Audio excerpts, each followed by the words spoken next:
पिता ओ पुत्र एवं पवित्र आत्मा नाम आमेन। प्रभुंकर शांति आपण मानठारे सर्वदा रहु। प्रिय बंधुगण, आज आम्भेमाने साधु थॉमस आक्विनास जीवनी विषय शिक्षा करिबा। से जड़े जाजक और धर्मचार्य थिले। 1225 मसीह थॉमस आक्विनास इटाली देशर सिसिली राज्य वर्तमान लाजिओर आक्विनो निकटवर्ती प्रकाशकार एक सम्भ्रांत परिवार रे जन्मग्रहण करथिले। आक्विनोर लैंडुल्फ तांकर पिता और थियोडोरा तांको माता थिले। इटालीर सम्राट फ्रेडरिक द्वितीय राजदरबार रे तांको पिता जड़े उपाधि प्राप्त वीर थिले। 5 वर्ष बयस थॉमस को मेंटो कैसिनोर बेनेडिक्टाइन बा बेनेडिक्ट धर्मसंघर सन्यासी मान तत्वावधान रखा जाइथिला। 11 वर्ष बयस से नयापल्ली विश्वविद्यालय प्रवेश करथिले एवं 18 वर्ष बयस डोमिनिकान धर्मसंघ जोग देइथिले। किंतु तांको परिवार से युवक मेंडिकान ऑर्डर रे जोग देबाकू अत्यंत विरक्ति होई तांको 2 वर्ष पर्यंत एक गुंबुज ठारे बंदी करी रखिथिले। जे पर्यंत केतेक डोमिनिकान बा डोमिनिक धर्मसंघर सन्यासी माने तांको एक टोकेई रे साधु पावलों परी खसी पलाई जिबारे सहायक होइथिले। एही कारारोध समय रे तांको भग्नी धर्मशास्त्र एवं दर्शनशास्त्र संबंधी पुस्तक गुड़िक तांको पाई जोगाड़ कर देइथिले।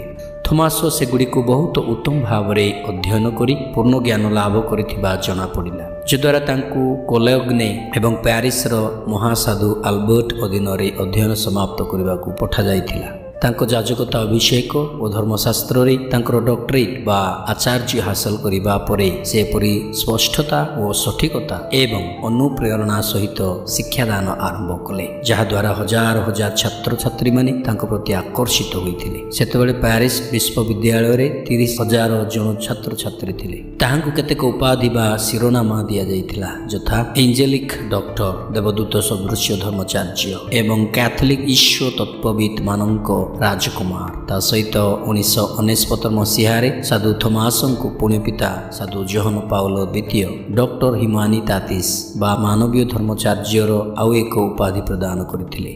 से मध्य दर्शन शास्त्र मुख्य प्रवर्तक थिले, जे ख्रिस्टियन शिक्षार आधार अनुजाई अरिस्टोटल व्यवस्था को व्याख्या करथिले। 49 वर्षर अपेक्षाकृत स्वल्प जीवन में से प्राय 60 गोटी सुख्यात ग्रंथ रचना करथिले। अन्य समस्त विषय को अतिक्रम करिथिबा तांकर अतुलनीय सुविख्यात ग्रंथ सुमा थियोलॉजिया किंबा ख्रिस्टियन दर्शनशास्त्र बा ईश्वरशास्त्र सारांश अन्यतम।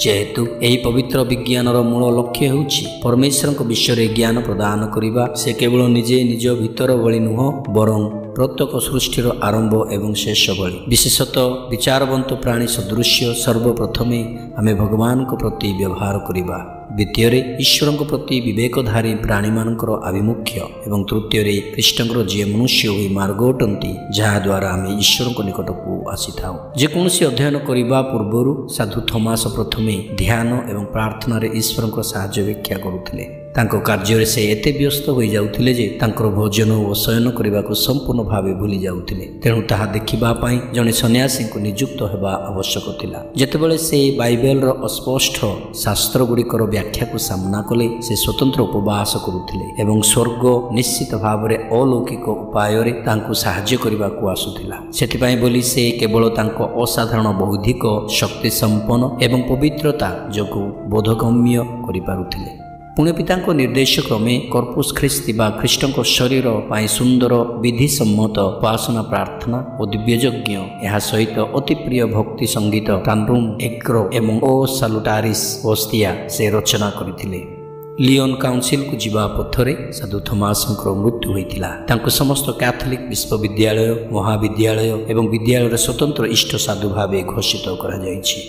अनुचिंतन साधु थॉमस आक्विनास कहती, सतीत्व अपेक्षा नम्रता बहुत क्वचित गुण, यह मध्य सतीत्व अपेक्षा सर्वोत्कृष्ट अटे एवं अन्य समस्त नैतिक गुण अपेक्षा यह हेउछि सेवा धर्मर परिपूरक व ईश्वरतात्विक गुणगुड़िक मध्यरु सर्वश्रेष्ठ गुण।